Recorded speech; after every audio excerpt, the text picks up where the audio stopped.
I'd like to welcome you all. We have two speakers present at the moment, and as we said, the last one might join us. Just a brief introduction from my side as well. I'm the Graduate Forum Chair. You might have seen me trying talking today despite the technical issues. I'm also a postdoctoral researcher at the University of Vienna. I'm working on political parties, political communication, framing, and also computational methods, especially text analysis, and teaching lots of methods in Vienna at the moment. And my background, I used to be a researcher at the University of Lausanne and studied at the University of Constance in Germany before. So today in our panel, the speakers we have and the presentations we have, the presentations from Reha Atakan-Chetin from the University of Florida, Donatella Bonazinga from the University of Birmingham, and then we will have hopefully the video presentation from Laura May-Skillen from the University of Kent and from Brussels. So I suggest we start in the order we discussed before with the speakers.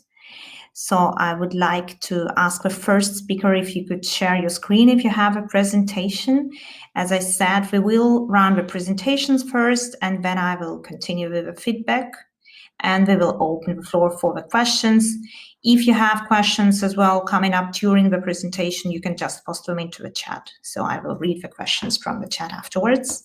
And as for the speakers, you have 15 minutes, and I will just ping you or send a message if there is a problem in the timing, 5 minutes in advance. Thank you so much. So let's start. All right. Hello, everyone. I'm Reha Atakan-Chetin. I'm originally from Turkey, and I'm a first-year PhD student in the Department of Sociology and Criminology and Law at the University of Florida. Today, I'll be presenting my research titled as Public Perceptions of Climate Change in Europe, a Socio-Political Approach. I'll be just first giving a brief background and research significance. So 2020 is marked by the global pandemic, but is also marked by the issues of global climate change as we're feeling the effects of climate change everywhere. So although scientifically accepted within the literature, there is still a variation between geographies and variation between countries when it comes to public consensus. And therefore, the public variation is really likely to affect the European countries' policy context substantially. So it is my kind of like starting point of view when I was starting this research. And here, as it relates to different like policy, like national or international levels, transnational interconnected nature of this pressing ecological issue and public perspectives and attitudes on climate change have argued that have practical and theoretical implications in different levels, as I said. It can influence public policies and the society itself, but it can also influence the global response to the environmental challenges. So it is with this background that in this research, I'll be exploring two major research questions. The first is, what are the major sociopolitical determinants influencing public perceptions about climate change? And the second is, how and in what ways do they shape the attitudes on such global environmental phenomena? So let me switch to the theories in general. So in the literature, actually, there are a little different theories, and this multiplicity of theories has actually led me to engage in different perspectives. So the first thing I wanted to start with is about like the effect of gender, and actually titled as gender socialization theory. And we can say this as a kind of like doing gender perspective, which sees gender as a kind of like performance, and whereas there are different like affinities based on like masculinity or femininity. Masculinity is associated with having competitive or like mastery characteristics, for example, like being independent or an emotional, whereas femininity underlines in the literature notions of cooperation, care, and empathy. So it is this starting point that literature on this find that skeptic views against the environment and also the global climate change are more common among men compared to women. When I was delving more in this literature, I also find that there is a wives effect, which is valid for married couples, heterosexual married couples. It is found that wives' psychological attitudes For example, climate change risk perception and also gender attitudes heavily influence the husband's climate change mitigation behavior. So we can say that there's kind of like parallel finding between these theories as well. When it comes to age is found to be negatively influencing people's pro-climate views. Research highlights that older people are found to be more skeptical about the environmental issues and statements. There's also the ideological, or we can say political perspective of the issue. And I want to highlight here party sorting theory and elite cues hypothesis. And the scholars suggest that a wider divide between liberals and conservatives existing on the issue of the environment. More specifically, liberals are more likely to be worried about the issue, and this difference is expected to be wider between the conservatives and liberals. I also wanted to add values, beliefs, and norms theory. According to this theory, pro-environmental values, having pro-environmental values have an effect on the beliefs about the environment itself. And according to this theory, individual values prioritizing environment and nature have a positive influence on views about climate change. So we can hypothesize that environmental values, having pro-environmental values, actually leading the way for a positive view about the seriousness of climate change. And under this theory, females are found to be more positive about the nature and environmental responsibilities. So we have the gender aspect of this theory as well. And I also found an association by looking at the different literature that there is an association between political ideology and also environmental values that I just mentioned before. Liberal opinions are found to be the most related to environmental concerns, according to literature. When it comes to economic factors such as unemployment and income or education, the existing literature presents conflictual findings. However, they're all found to be influential. Education is also found to be really influential. And in general, positive correlation is found mostly, which means higher education levels are associated with higher degrees of climate change concerns. So let me just switch to hypotheses. From this literature, I constructed three main hypotheses, and this, from a positivist perspective, I'll be testing these hypotheses in line with the existing literature. And the first thing that I hypothesize is that men are less likely to be concerned about climate change than women. However, this effect will be partially mediated by the extent of pro-environmental values and norms. So here I want to highlight the relationship of gender and pro-environmental values. And the second hypothesis I want to test is that self-identified liberals are more likely to be concerned about climate change. However, this will be also partially mediated by the extent of pro-environmental values and norms. And in the third hypothesis, I'll be testing the hypothesis that men are less likely to be concerned about climate change compared to women, as the literature suggests. However, I will also looking at to test the vice effect that I just mentioned earlier. I'll be arguing that this effect will be moderated by the marital status. So with this slide, I want to highlight the dependent variable. And so based on the data that I will mention in the next slide, the dependent variable will be the perceived seriousness of climate change. And the question wording for this dependent variable has been chosen as, how serious problem do you think climate change is at the moment? And it has a scale from 1 to 10 that I will highlight more in details later. And the independent variables that I'm looking at here is gender, which is dummied as male. I have age, which varies from 15 of age to 64. I also have income variable that includes two different questions. The first question is asking to respondents about their difficulty in paying bills. And also the other question is their self-identified socioeconomic class. When it comes to education, the question wording and the data that I'm using is asking the respondents' age when full-time education stopped. As for the political ideology, this is a Eurobarometer survey. So in the survey, in the data, it is constructed as left or right. We also have marital status to test one of the hypotheses, and I also dummied this variable as married and non-married people or respondents. And as for the environmental values that I mentioned before in the literature, there are also two questions here that I constructed as one independent variable. And these questions are asking one's views about their responsibility to look after nature, and also their thoughts about their opinions about the statement that looking after nature is essential for tackling climate change. So these are the two major question wording that I used, that I constructed for making this environmental values variable. So let me just give more information about data and methods. I'll be using a 2015 Eurobarometer survey called Climate Change, Biodiversity, and Discrimination of Minority Groups. It includes different topics as climate change, biodiversity, and also discrimination of minority groups. It's an individual level survey data, and the target population of the data consists of different persons of any nationality of an EU member country who are 15 years old or older, residing in any of the EU member states.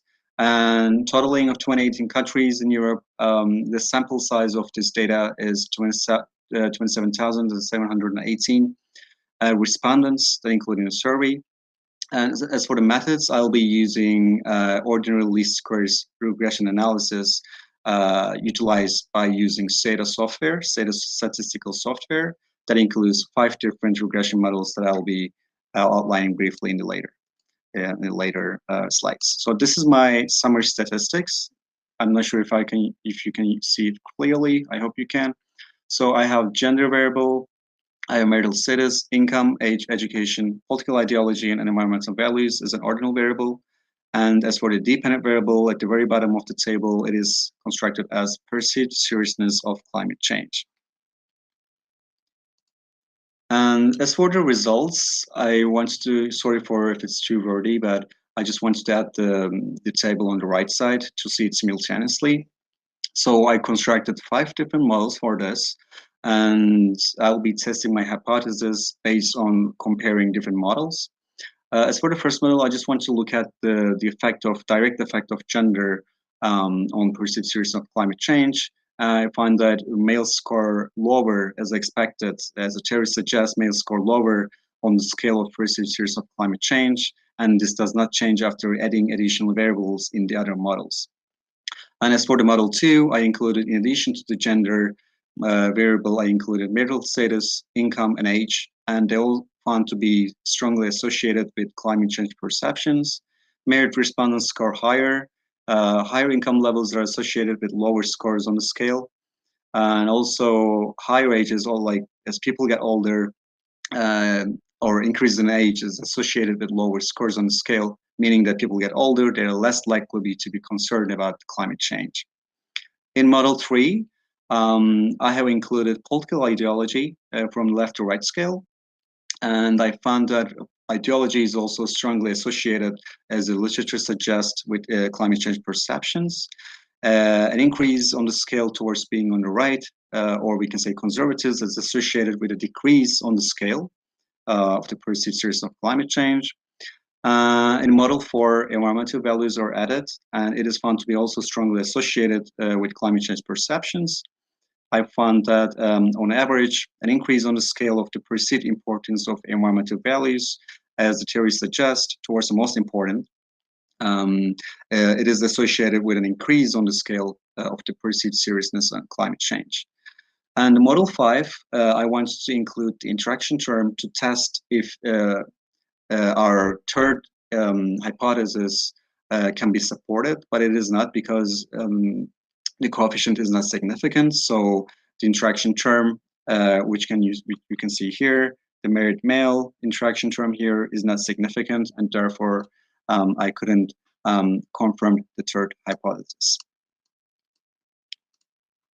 So as for the analysis and discussion, as I said, our first and second hypotheses are confirmed with this research. As for the first hypothesis, the absolute value of the coefficient of gender is diminished from 0.244 in model 3 to 0.13 in model 4, and this is how we can confirm our first hypothesis. And as for the second one, The second one is also confirmed. The absolute value of the coefficient of the political ideology, as it's shown in the previous slide, is diminished from 0.057 in model 3 to 0.052 by including the environmental values variable in model 4. Therefore, we can say that the second hypothesis can also be confirmed. However, since the interaction term is not significant, I find no support for the third hypothesis, saying that men are less likely to be concerned about climate change than women, and this effect will be moderated by the marital status. In general, findings are consistent with the relevant literature and gender socialization, theories on age and marital status, party sorting, as well as the values, beliefs, and norms theory. However, as I said, I find no support for the WISE effects or educational attainments, where I find no significance, unlike other studies. And also, I find reverse direction for income. I find negative direction, unlike the positive direction in other studies. In the last two slides, I just want to mention briefly about the study's limitation that I can detect so far, but I'll be happy to get your feedback as well. So these are my main study limitations that I mentioned in my study. So first of all, the data does not cover all of the European countries. Therefore, I argue that these findings might not be generalizable to the whole European region, because in Eurobarometer surveys, it's not always they're not always including other countries, but also mostly they're including the EU countries. And also regional differences are not taken into account in this regression models discussed here. However, research finds that region can be important determinant influencing public opinion. For example, regions on the south, or like Scandinavian regions, or UK, or East or Balkan region in Europe can have varying opinions on climate change, and this needs to be taken account in future studies. This data in the survey, I find that measure of education is kind of problematic, because they are asking directly about one's the individual's age when stopped full-time education. However, I argue that it might be problematic. One may have, for example, gap years between their degrees, and also there's a possibility that one may have longer years of education for the same degree. So because of these reasons, it can be like the results can be misleading. Therefore, information on the type of degrees and years spent in actual education, I argue, might be necessary for future studies.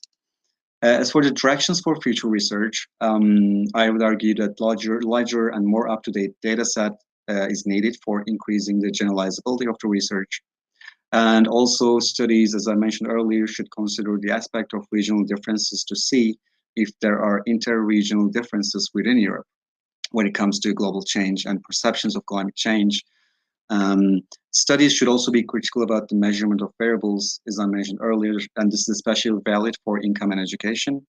For example, as for the income, I had real hard time for building this variable because the numeric values were absent from the data. And also the measures directly asking, as I said earlier, about the individual's level of education needs to be considered. And here I can give an example of an American National Election Survey studies in the US. This is ANAS, this is called ANAS study in the US, and they have more appropriate measures of education or income. They're asking directly about people's, for example, annual income with directly numeric values. And also they're asking people about like their year of education in general, or their kind of like latest degree completed. And for this, I would argue, in order to have more precise finding and more kind of valid findings, primary data collection might be useful when it comes to public opinion research on climate change, especially for the researchers who want to utilize data different from Eurobarometer surveys. This is the end of my research and my presentation. I'll be sharing screen. Thank you very much for your presentation. So I decided to be a little bit more generous. I think we have more than enough time. So if you run a little bit later, it's not a problem. So since we are free of the presenters, and one of the presentations is pre-recorded already. Thank you so much for your interesting insights. So we will have a second presentation on a slightly different topic at the moment, but also very, very trendy topic at the moment, very important topic at the moment. So Donatella Bonansinga from University of Birmingham is going to talk about populism to us. So as Olga mentioned, I'm Donatella Bonansinga from the University of Birmingham. So this is something that I do in my PhD research, so that the relation between left-wing populism and insecurity. In this paper in particular, I'm trying to examine the relationship with anti-elitism. So I just want to give you a brief premise so that you can understand a bit what I'm trying to say. And the thing is that, well, I guess we all know that there's been a lot of talk on populism in the past years. And we know that insecurity is relevant to populism, both on the demand side, which means that the literature has shown how people supporting populist parties have certain anxieties, certain insecurities. And insecurity is also relevant on the supply side of populist politics. It means that the parties that espouse populism also use a rhetoric of anxiety, fear, insecurity. The problem that we have with this is that usually the focus is on the populist radical right. So a lot of the academic studies, but especially also the attention of the media, it's in particular on the populist right, and that's a specific manifestation of populism in Europe. And what we know is that this particular manifestation of populism is particularly centering on a discourse that constructs certain enemies as threats. And a very common example of this is the construction of immigrants as representing threats and dangers to native populations. So what I was interested was in trying to understand to what extent the populists on the left could similarly adopt certain narratives to represent their enemies, so to articulate their enemies as being dangerous. So the idea is trying to understand if the motive behind anti-elitism in the left is similarly based on ideas of insecurity. So what I tried to do in this paper was to think about the literature on insecurity narratives more generally, and to put together the narratives, the insecurity narratives that we have seen in the literature, and in particular also with reference to right-wing populism. And I came up with these three key narratives. The first one is the threat narrative, which is the obvious one, and it's the portrayal of certain outgroups. So in the case of populism, of elites as threats to citizens. The second narrative is the instability narrative. So this type of insecurity narrative is tapping into a specific meaning of insecurity, which is the idea of insecurity as uncertainty. And this narrative is used to portray elites as causing a precarious present, as causing chaos, insecurity, instability. And finally, there is the failure to protect narrative, which is a narrative that can frame insecurity in an indirect way, because instead of focusing on what is the danger, it actually focuses on the endangered. So it emphasizes that the people need a particular protection from something, the source of insecurity. However, this protection fails to materialize because the elites don't provide adequate protection. So this is my narrative framework to understand to what extent left populists could use these narratives similarly to the populist right to construct their enemies. And since this research is still, I would say, almost exploratory, in the sense that usually the left, it's not considered to have a particular affinity with the topics of security and insecurity. So for the moment, I decided to focus on a case study so that I could actually go deeper into the analysis, and I focused on the case of Jean-Luc Mélenchon and his party, La France Insoumise, which is a clear example of left populism in Europe, as established in the literature. And I focused in particular on these materials, the party manifesto for the 2017 election, L'Avenir en Commun, and the leader's blog, and the editorials from the party newspaper.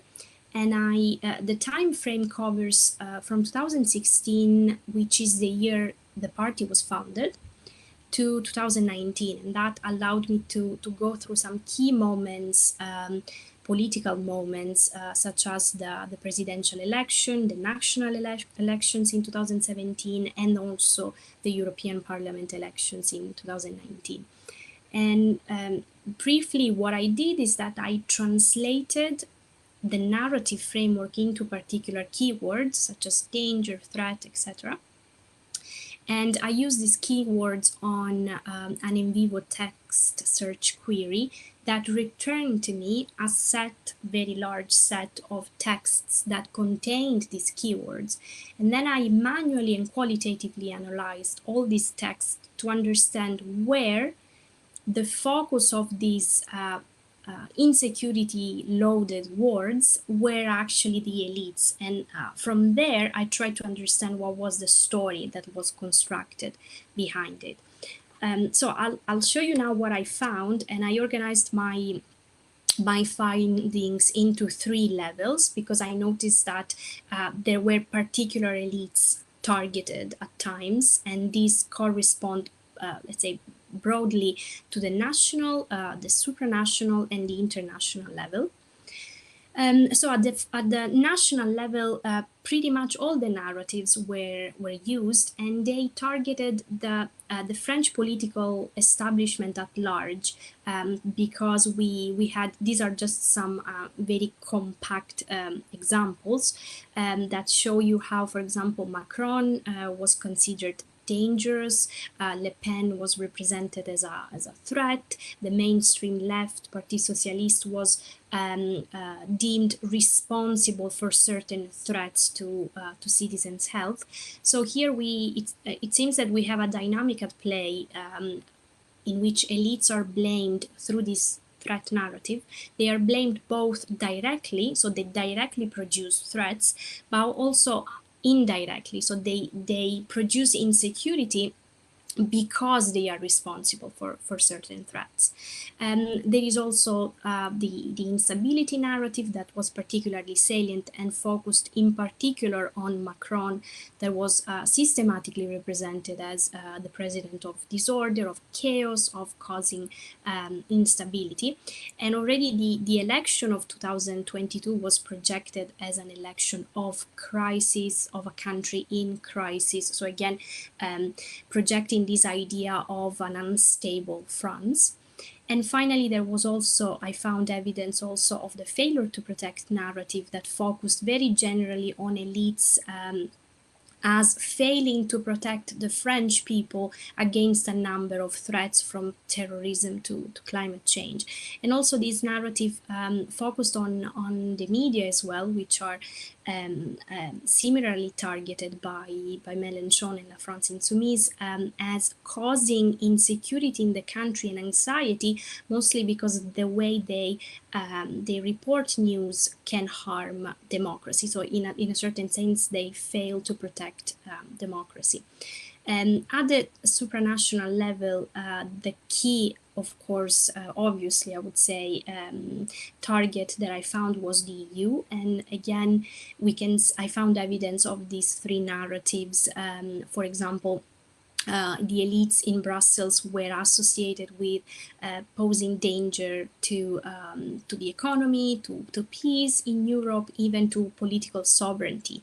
And the EU was also accused of causing insecurity because it is essentially an unstable organization. It's falling apart and it's actually destabilized by its own neoliberal ideology, and especially by Germany, that according to Melanchthon is I would say a threat on itself, because he constantly articulates the idea that Germany is there to reinstate its empire and its dominance over Europe.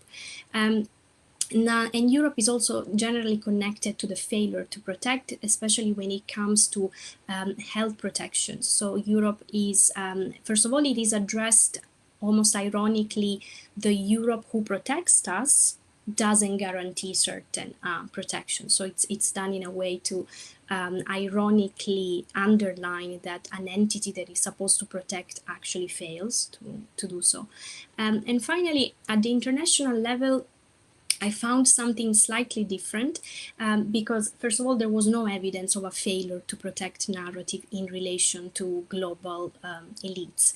And I found evidence of a threat narrative that centered and particularly targeted certain powers, most notably the US, China, the Gulf monarchies, and all of them were explicitly represented as threats. So threats to the environment, to the economy, to world peace, and so on. Concerning NATO, there was an interesting interplay of actually an instability and a threat narrative that targets this organization, because NATO was constantly portrayed as harmful and aggressive, and because of that, also this organization causes insecurity and instability. So because of its dangerous character, it causes further insecurity. And finally, a full proper instability narrative was mostly connected to multilateralism. For example, the G20 was represented as incapable of producing international order. So it was all often emphasized through a wordplay that this is part of an international disorder. And finally, finance, as we can expect also for left populist parties, was considered a source of extreme insecurity in the form of instability.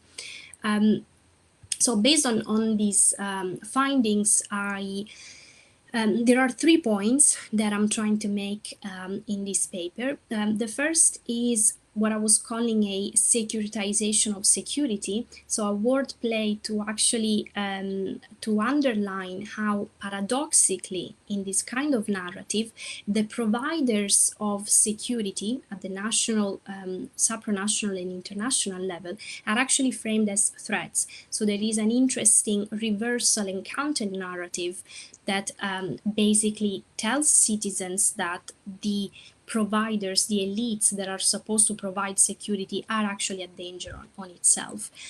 Another aspect that seems particularly distinct about left populist is the moralization of insecurity. And this is because their left-wing ideology that comes together with their populism is often ideationally, it is based on issues that also relate to injustice.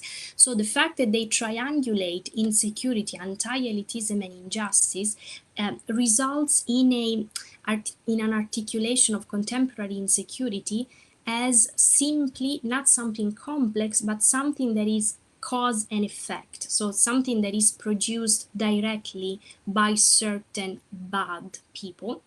So in this sense, the complexity of insecurity is sort of reduced by turning it into a moral issue of an evil elite causing something bad to a good people.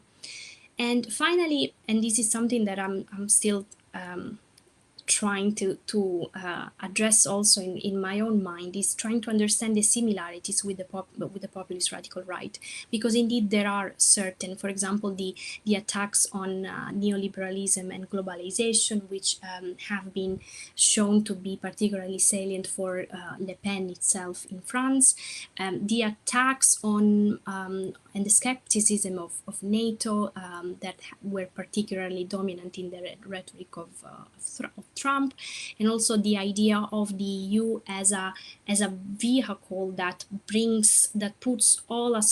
creates a bundle of dangers, and hence helps populist parties portray, channel a lot of different insecurities. And for example, I have found this concerning the populist radical right in Italy with the rhetoric of Salvini and Meloni. So, in conclusion, I think that what I'm trying to do with this paper is to offer two contributions. One is an empirical contribution, so I'm trying to map these enemification processes in left populism, bringing evidence of the fact that although we tend to think in common wisdom that the left doesn't particularly adopt certain insecurity narratives, it might actually not be the case, and it might not stand up to the empirical evidence. And the second contribution is, and this is what links to what I was saying earlier about the similarities with the populist radical right. And this led me to think, at least this is my preliminary conclusion and argument, is that regardless of their host ideologies, so regardless of whether they are left or right, populist parties generally might have an ideational connection to insecurity. So they might all be built on premises of insecurity, which become manifested in the ways they describe their enemies as fundamentally threatening. So the articulation and the rationale for presenting elite as unfit for office and unfit for governance could be many, but it seems that the idea of them posing a danger is what characterizes and makes populists particularly distinct. And this is valid. This could be valid on the left and on the right. So overall, it seems that these host ideologies could color the enemification process. We saw how, for example, for Mélenchon being a left populist, there was an emphasis on neoliberalism and on austerity and finance. But it seems that populism per se might have an ideational connection with insecurity that transcends this ideational, that transcends the host ideologies link. And that would be all for me. And I really much welcome your feedback and your comments, since this is still in progress. I'll stop sharing so you stop seeing my endless. Yeah, okay. Thank you very much, Donatella, for your presentation. A very insightful presentation of French left populism. We have another presentation from Laura Skillen, which I will try to run. Hopefully it works, the pre-recorded one, with the title, What Do We Feel When We Blame the EU? Laura is from the University of Kent, and I hope it works. Let's see. Okay, hi everyone. So thank you so much to Olga and to Eurasies for not only having me, but putting up with the fact that I'm having some extreme technical difficulties. So I am recording this for you on my phone. Hopefully it works really well. And I will also ask for your forbearance for what are going to be some reasonably eclectic slides, given that I had to put them together on my phone from old presentations. So I'm gonna share my phone screen with you, and we'll see how this goes. Okay, so I've got a bit of a slideshow here, and today I'm going to be talking about, if I can get this together, the effects of blame in politics. Okay, so I did promise eclectic slides, so we have our first one here, again from a different presentation that adds a bit more flavour, so that's always fun. So today I'm going to be talking, as I said, about the differentiated effects of blame in politics. And so, you know, we assume in political science that blame is always going to be there. Politicians are all about blaming one another. But what we don't necessarily ask is what this actually does to us and how it affects us differently. And so what I'm presenting today is part of one of the empirical chapters for my thesis, which was about how blame makes villains in politics using Brexit as a case study. So as you can imagine, today I'm going to be talking more about Brexit and blaming the EU. And yes, you will see the occasional picture of an echidna. Okay, so why bother with blame? I mean, as I sort of just mentioned, blame is sort of treated as a given, as prescriptive, you know, if anything, people would blame better and what have you. And it tends as well to only look at people who are in power, right? So, you know, who are politicians blaming and how blaming blame? It doesn't necessarily look at how blame is performed by those who aren't in sort of traditional government. So thinking of the Leave campaign, for example, but anyone in sort of that challenge party kind of sphere. But if we then sort of turn to social psychology and psychology generally, we start to see some experimentation and people talk about the effects, okay, and they talk about the emotions we experience as an outcome of blame. And there's sort of this divide between where we blame ourselves and we feel ashamed or we feel guilt. If we blame a situation and we feel sad, maybe a bit worried, and then if we blame another, in which case we feel angry.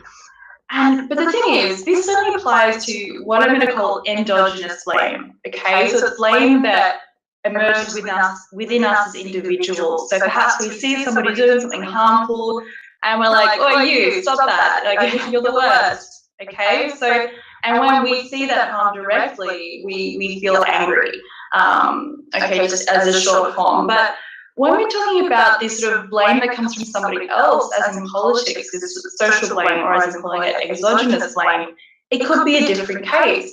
And so I wanted to check that out and see actually how this blame from the outside affects us, which obviously has implications for policy and comms. Okay, so methods. So today I'm going to be talking about a survey experiment I conducted with 1,328 complete responses from UK voters from all over the UK. And I'm going to talk a little bit about the vignette. So for the survey experiment design, I had basically asked people a bunch of questions about themselves. I then showed them a vignette where the party that was blamed was either the EU, UK, ourselves as individuals, or there was no blame. The text itself was drawn from something Aaron Banks wrote about flooding in England, but it was tweaked a bit, so it was the entire UK, and so the years were updated. And then after people had read this vignette, they were asked, how do you feel after reading the above text? So it was a qualitative response. I inserted a question in a later version, which is why you feel that way. What should be done about the situation? What would you personally do? And how will you feel after these actions are taken? So as you can see, very much thinking about the emotions and looking for qualitative responses so I could start to sort of emerge some potentially surprising emotions, because I didn't want to start with the assumption that people would be angry. I was like, well, there are other ways of being, and this could obscure these ways, okay? Particularly because they work with emotions as constructed. And I was like, all right, let's just let people say what they want to say. And so here, just in short, is the vignette. I'm not going to ask that you read all of it, especially because I don't know how the text will come across based on a recording from my phone. But you can see the bits I switched out in yellow. So obviously this one's the blaming of the EU. So it's made to order in Brussels, EU regulations that are at fault. And then I switched those around for UK regulations or what have you, or personal activities that individuals could do. All right. I did promise eclectic. Okay, and the outcome is that blame makes us feel things. All right, so looking at in these columns, you can see the top emotions that people describe themselves as having. So again, these were not emotions I asked them about. They were emotions people said they experienced. And you can see that for the EU blaming situation on the far left and the UK blaming situation on the far right, annoyance is quite primary. It's right up there, okay? But it's also quite important for the self-blame vignette. Whereas we don't see annoyance whatsoever in the none column, so where there's no blame. All right, so annoyance starts to become primary and starts to become important. And I know that it's annoyance, not anger. And while of course these may be related emotions, it's quite interesting in that it could relate to, earlier potentially flawed experimental designs, or even cultural norms about what is acceptable to feel and to express in different contexts. Okay, so local feeling. All right, so, and I was like, well, what if people are reading this and they're going, oh, well, all right, I'm a bit annoyed, but that was an effect of potentially more bulimic text. I was like, well, what about the no blame? And so I actually looked at between group and in-group differences for leavers and remainers. And you can see this is for remainers, and on the very far left there, you've got a bit of an emotion grouping where I've got annoyed, miffed, nubbed, angry, irritated, and frustrated. I'm still shocked I don't remember all of that, okay?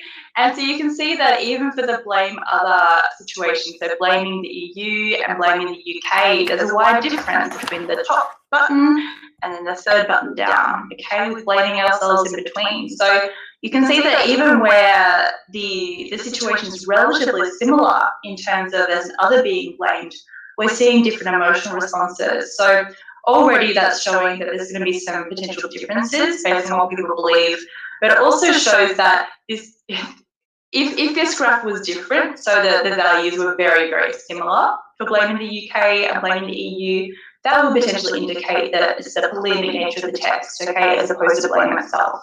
But these within group differences between vignettes do indicate that, yeah, actually it's blame that's doing this. All right, so because I asked these qualitative questions as well, I was able to drill down further. Okay, well, everyone's really annoyed. And as we saw from the last slide, Remainers are super annoyed when the EU's blamed. So who are they annoyed at? And so I looked at the people who were blamed, so blamees, okay, and basically people are annoyed at them, which makes sense, right? So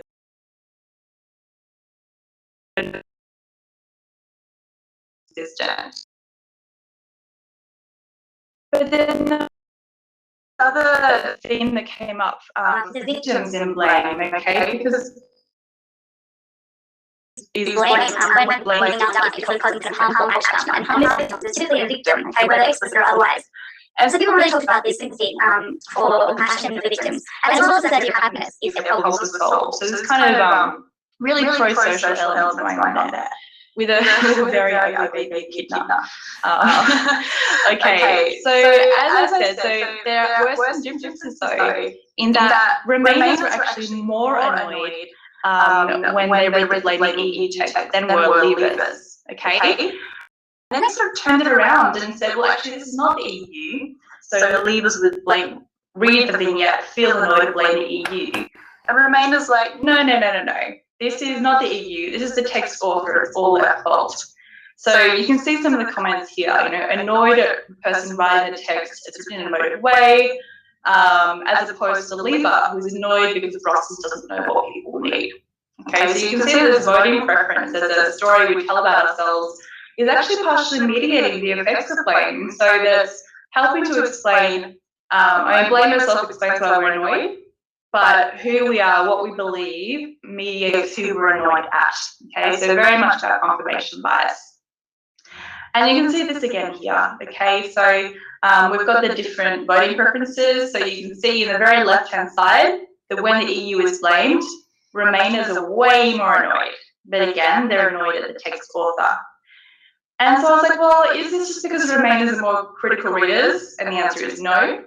Okay, it's not just that Remainers read this text and say, and all the vignettes and felt, this is a pile of rot. And we saw that comment about text being too emotional. This is like, for every other vignette, leavers and Remainers blamed the text author at almost identical rates, as you can see. And it was only where the EU was blamed that Remainers go, no, it's the text author that's actually the problem here. Okay. And I also wonder, I was like, well, is it just that people know that the EU is at fault or that it's not? And maybe that helps to explain results and why Remainers are more critical. And as you can see here, in the sort of second column there is where the EU is blamed. All right, so these are the blamees on the bottom axis there. All the blamees identified for all the vignettes. And you can see that the EU is really only blamed after reading the EU blaming vignette. So it's not that they're natural blaming, it's that people are actually gaining this information from the blame itself. So when we blame the EU, that's when we actually create it as a real object of discourse. It's also interesting to note that blame does spread, okay? So, you re-blame and you start blaming somebody else. So we've already talked about how Remainers read the blame EU vignette and then they went ahead and blamed the text author, and Leavers sort of re-blamed the EU, okay? So it's sort of a more endogenous form of blame.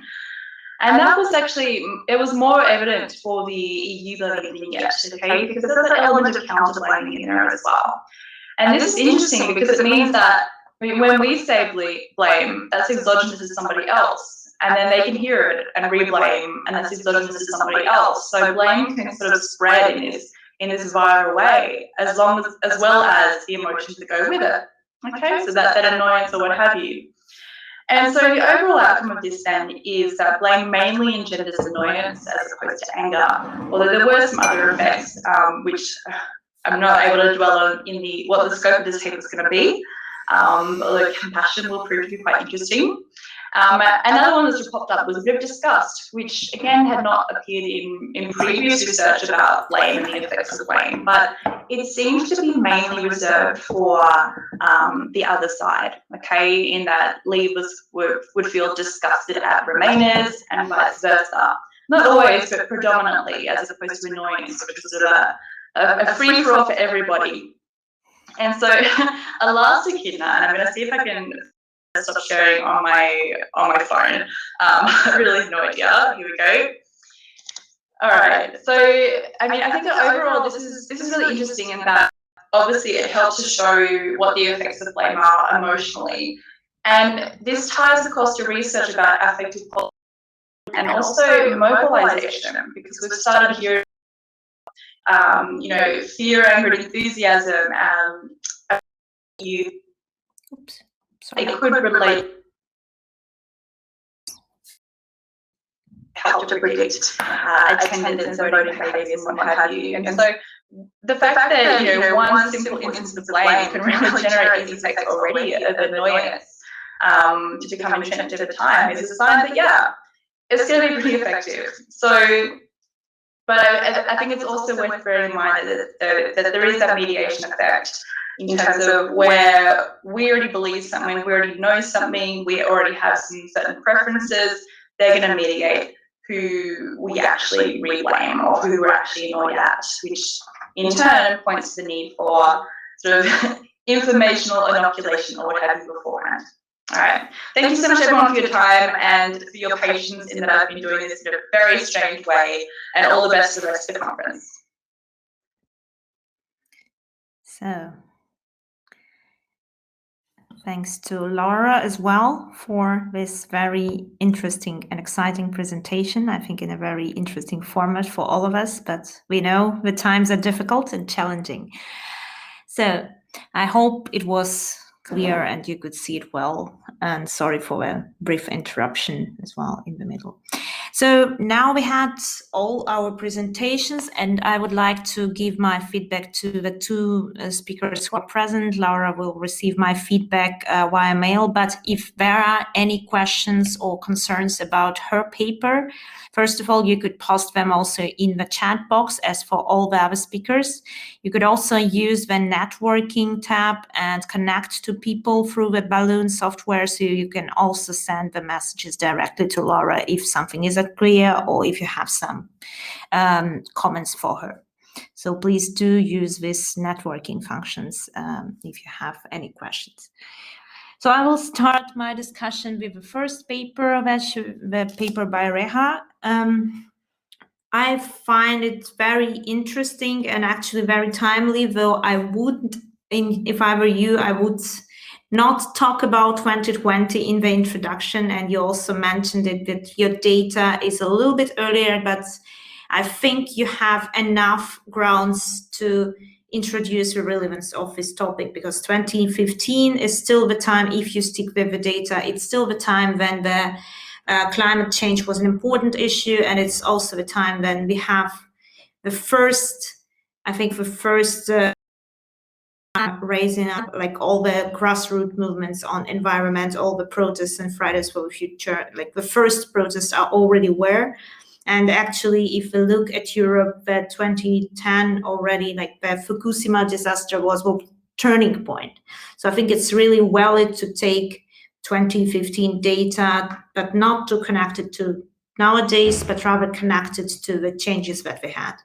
Because especially in the sense of political impact and the electoral success of the Green parties, we see that in the first half of the decade and in the last year specifically, we have a rise of the Green parties, and many big countries in the European Union, if you look at the European Union, especially Germany, has seen a high rise of public involvement. And of course, when we have the Fridays for the Future and all the other movements that emerged a little bit later around this time. So I think it's valid to take, if you take the data, to look at it like how the situation was before we see this emergence. And then, of course, your connection to the age variable and the age in general would be even more interesting. Maybe you could discuss it in the conclusion if you have also younger people, where how it plays out and connected to the developments that we have seen in the last 5 years. So I think it's just reframe it a little bit. I think you have an amazing literature review and very nice setting for the hypothesis. I would rather suggest to include hypothesis directly, not to make a special section for the hypothesis. So I usually, like as a reader, it's usually easy when you have a literature and then you have a hypothesis related to it, and you discuss also all the control variables that you include. So I really like that you provide very nice background for everything. I am a little bit concerned also with the measurement, with one of the things, and I think this is a thing you should think about when you continue with this paper. It's the ideology issue. So you use conservative and liberal interchangeably, but I think it's rather maybe the US prism you are looking through at Europe, because in Europe we know with the party system being much more complex. When we talk about left-right, we have two dimensions. So in these two dimensions, we talk first of all about the economically left and right, the traditional one, and then we have this cultural left and right. So this is a model by Hans-Peter Krisi, but I think you are familiar with it. And especially for the European countries, it works like that. We don't have two-party system like in the US. In many countries, in most of the countries, it could be that people identify as left on economic dimension, but maybe as conservative on the liberal dimension. That leads me to the question of maybe including some other questions from the Eurobarometer survey to build this ideology variable, because otherwise we don't really know what they are asking about when they ask left-right, whether they are asking about economical dimensions. So I would recommend you mentioned that there is also, I think, minority data in the same data set. And basically all the things about minorities, migration, these are very good proxies to measure the left-right cultural liberal scale. So maybe you could kind of correlate the data and see and combine by combining the question on the left-right, look into the data on really cultural dimension, because what you are focusing on, of course, this environment, it's mostly usually put on the cultural dimension, despite the impact, of course, of economic issues. That's why, just to be clear and to be sure that you're talking about the liberal and conservative, I would recommend to look into additional variables to just confirm it. And here comes also another question, so the correlation between values and ideology, because I would expect, of course, that in your models, you don't provide this in the results, there might be correlation between ideology, pro-environmental values and ideology. So this is just the thing that you should check in your models, whether you have it, because of course, the models are better when you add additional variables, but maybe if you have some correlation issues, you should consider it as well. And this brings me to the models where I have a couple of comments. So you mentioned some as well. The R-square is pretty low, but you don't explain much variation. And I think you should, you address it in the description of the results, but maybe also just talk about it in the limitation, because there is apparently something missing in the explanation. Maybe if you include, as I said, maybe if you control for some other left-right issue, you will have better results. So be careful with the modal fit as well, because what you say where basically the variation the R-squared is getting bigger, like larger, but the thing is, the more variables you add, the higher it gets. So it's the usual thing we know. So just be careful with the interpretations in the regression.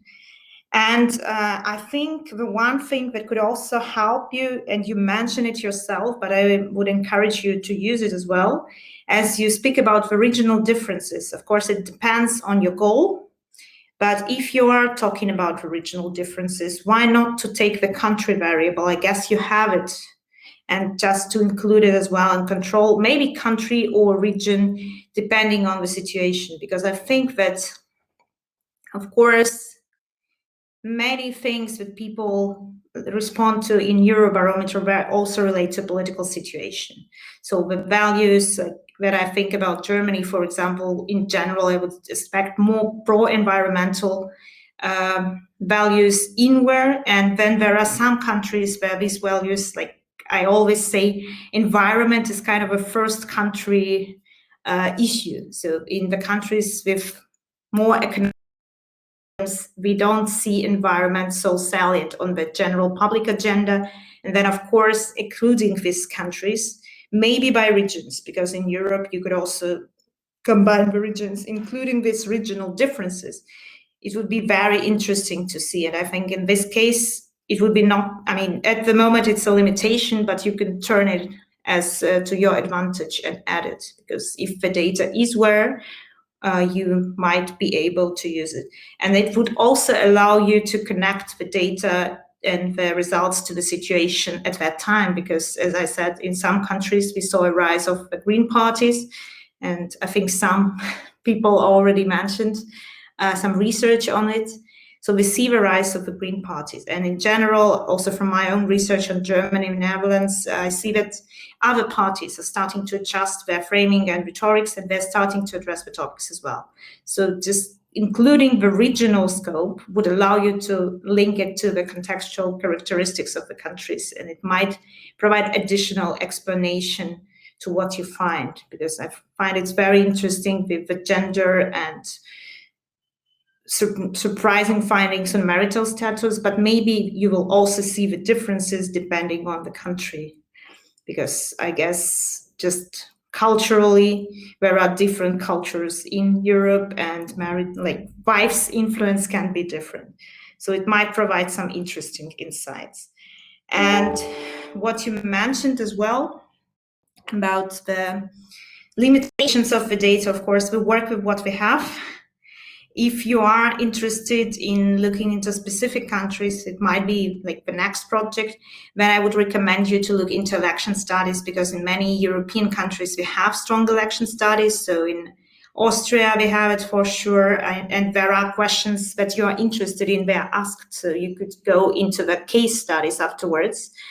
And in Germany, in Switzerland, so in many countries, if you look into the election studies, you will find better data.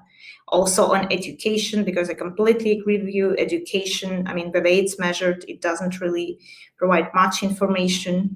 And you will have maybe even more information on the ideology variables, because I think at the moment it's the most problematic for me, since we don't really know what is asked.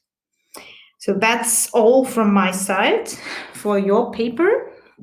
I think I will proceed with Donatella, and then you will have a chance to respond, and maybe there are some questions in the meantime. So Donatella, over to you. So it's very interesting because the two papers have a very different methodology, right? One is very quantitative with a big data set, and yours is very qualitative.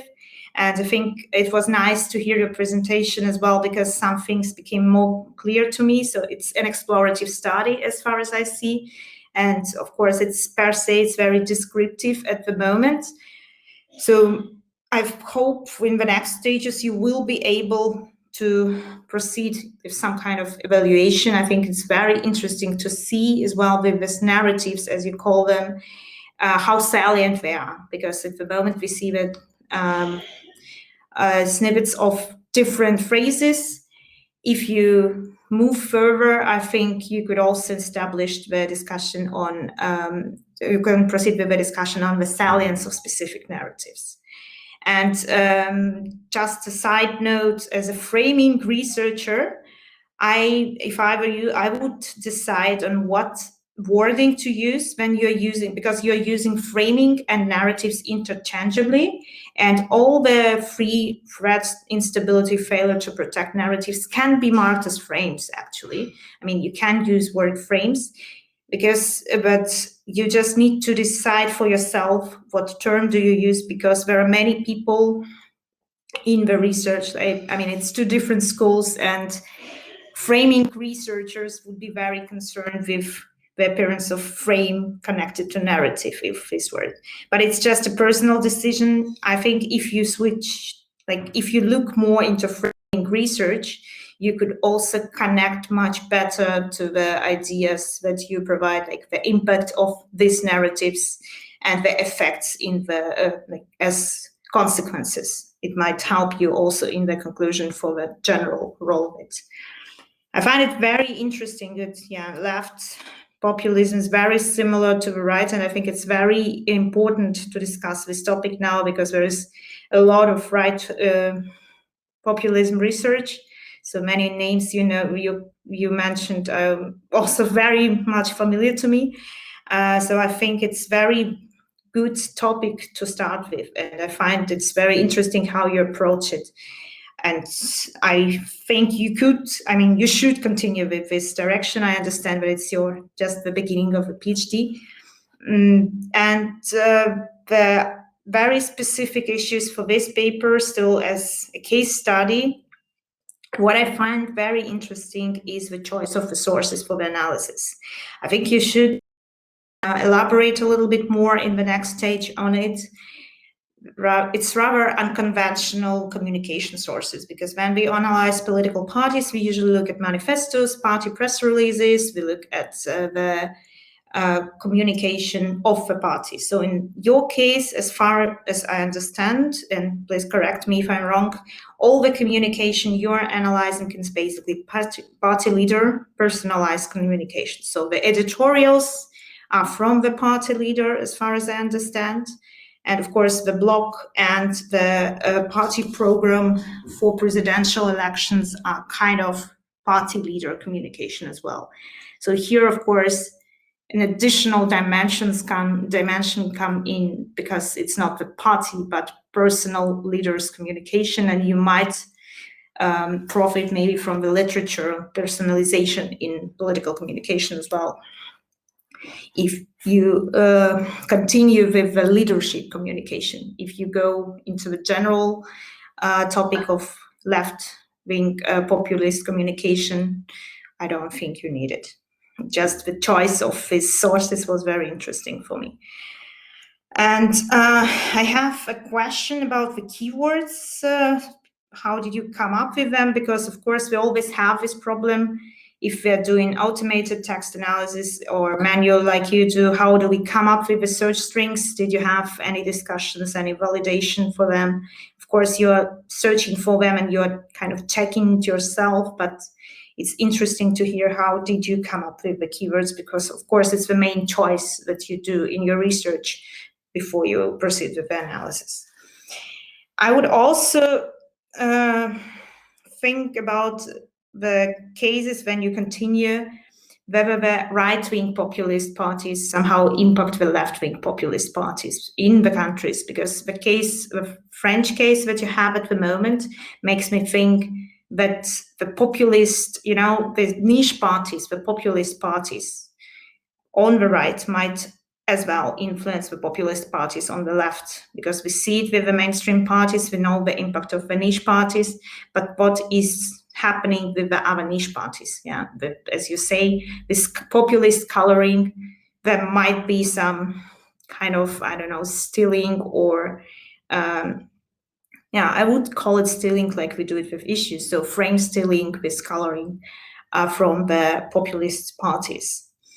And from the right populist parties, sorry. So when I think about France, I think the very strong right-wing parties we had with Le Pen, you also mentioned it, we see similarities, so there might be impact, especially if you consider a party that emerged only recently.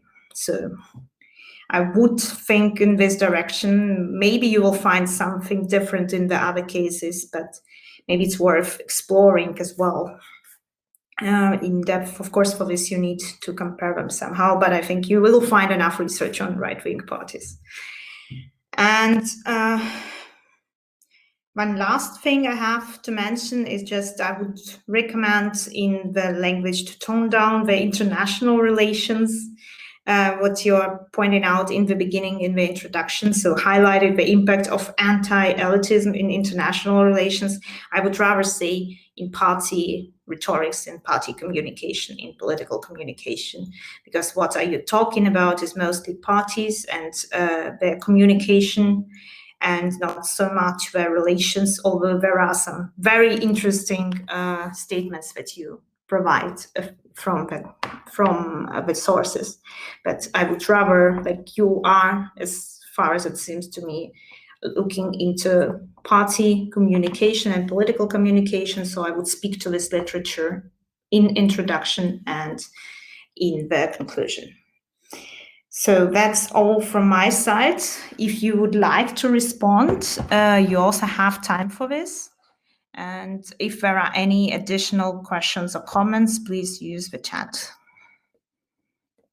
So would you like to respond in some way? Should I give you the floor? And to decide who goes first. So maybe Reha, since you were the first one to get the comments. Sure. Thank you, Dr. Olga, for all the detailed feedback. I was totally actually aware of the problem with ideology, because like most of the literature, like underlining like this liberal conservative thing based in the US. So that was also a challenge for me when I was just starting this research. But you just remind me very well that I can just look at like different like aspects of it within the same survey. So I can just look at like, for example, like people's opinion about like minorities and refugees and this kind of stuff can be real helpful in kind of like constructing more proper way of building that measure of ideology. I think it can also affect the results as well. So I will definitely include that thing. And about the region, I think is also mentioned in the research itself. I think it's really important. Now I'm like, for the next step, this is the first step of my research. For the next step, I'm planning to build those variables based in like different regions. And I also acknowledge this, and I think it can also be a really useful way of like knowing like regional differences. Do you have any suggestions for these like national election studies I wanted to ask? Is there any like particular website or something that I can look at? I can send you the links afterwards. So usually it's not connected, but I can send you the links just from the that I'm aware of. But I think you have them in most of the European countries. Okay. Yeah, I will definitely take them into consideration as well. Thank you. Then would you like to respond in some way, or maybe there are some additional questions as well? Sure. So first of all, thanks a lot for the detailed feedback. I think you have raised really some great points, and also you have underlined where I can and I should be working on. So yeah, I wanted to address a few things. So for example, for the keywords, and I think I'm wondering whether you think it would be better to sort of mention this explicitly also in the paper, because what I did is that I constructed the keywords, well, first of all in original language, and then I report only the translations, but I constructed them pretty much from the literature on security studies and in security narratives more general, which I sort of cross-check with the populist radical right in security narratives. So I tried to really come up with a list that sort of captured the narratives. And then I also did a sort, we can call it, I guess, validation exercise, but I had a very small sort of survey exercise for native French speakers, in which I presented them with these words, and then there were the categories and whether they would associate for example, the word instability with the category that was explained as insecurity as uncertainty. So is instability meaning insecurity as uncertainty? And I through this exercise I managed to, I validate that my own perception and subjectivity into putting the keywords as a representation of certain categories was actually working. So I'm wondering whether you think this would be useful to, not to say at length, but whether it would be useful to mention it in that part of the paper. Then yeah, I'm actually surprised in a certain sense what you mentioned about the IR focus, because actually, well, this is part of my PhD, but in my PhD I do things that are slightly different, and this is actually a paper that I'm doing with a network that does populism in IR.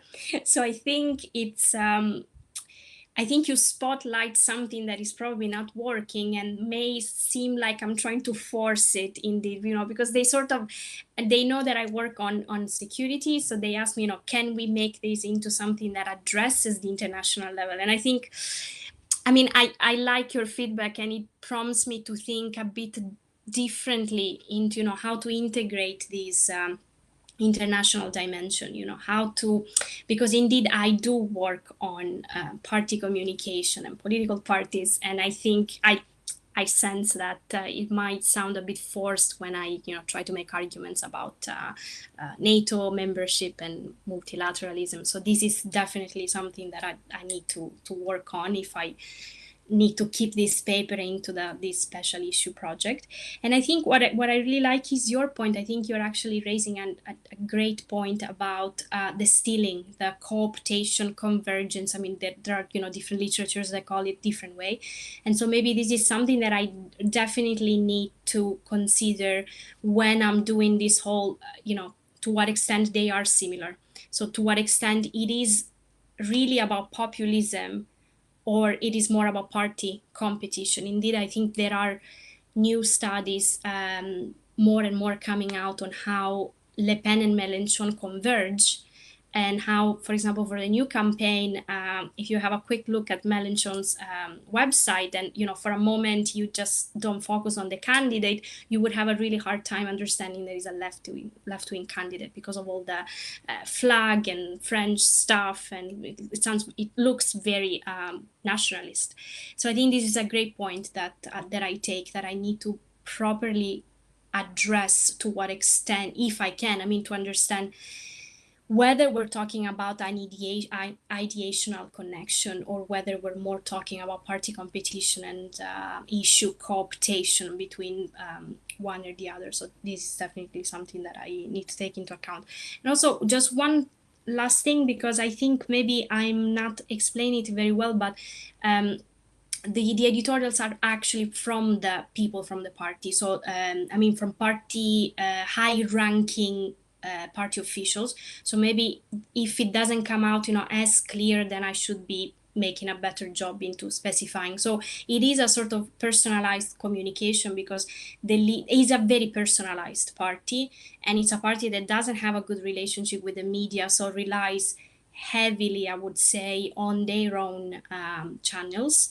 So I definitely still need to make a better explanation on, who is actually writing what. Maybe the way I see it myself, it doesn't come up as clear cut as it is for me. So great. Thanks a lot again for raising these points.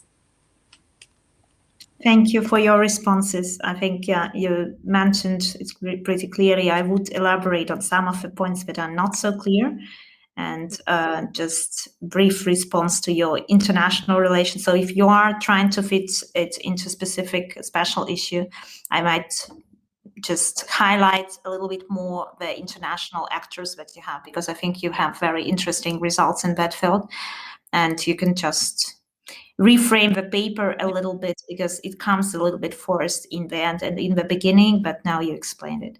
But in general, I think both of your papers, well, the early work, you have very interesting ideas and you can move them forward. I hope, and elaborate on them.